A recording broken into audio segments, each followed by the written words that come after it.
Hello, my name is Alex. Now we'll be going over question number 1 and 2.2. Let x equal the vector -2, 0, 1. Let y equal the vector with components 0, -3, 2. Z with components -4, 3, 0. Y with components 1, -2, 5, 0. V with components 2, -3, 4, 1. And W with components 0, 1/2, 3/2, and -1. And so there's going to be 4 parts to this. It says first letter A, find x plus y. B, find x plus y plus z. C, find y plus z. And D, find x plus y plus z again with different parentheses. And so for letter A, x plus y, we're just going to substitute the components for each vector. So -2, so x is going to be -2, 0, 1. Y is going to be 0, -3, 2, and ultimately you just add these two vectors and you get the solution -2, -3, and 3 for the components.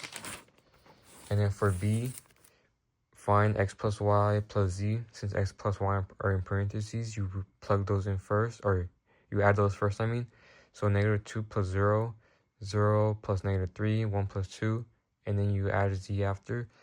So first, after adding these two, which we found in the last problem, it's going to be -2, -3, 3 added by z, which is -4, 3, 0.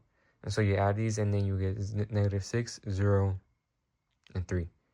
And so next, for C, letter C, it says find y plus z. You just substitute the components for each vector. So 0, -3, 2 for y, -4, 3, 0 for z. And then you just add these together, and then you get the components -4, 0, and 2. Finally, for D, it's finding x plus y plus z, but y and z are in the parentheses, so they're going to be added first. So x is going to be -2, 0, 1, and then y is going to be 0, -3, 2, z is going to be -4, 3, 0. You add y and z first, and then you get -2, 0, 1 for x, and -4, 0, 2 for the sum of y and z. And then you add these two together, and then you get -6, 0, 3 for your final components.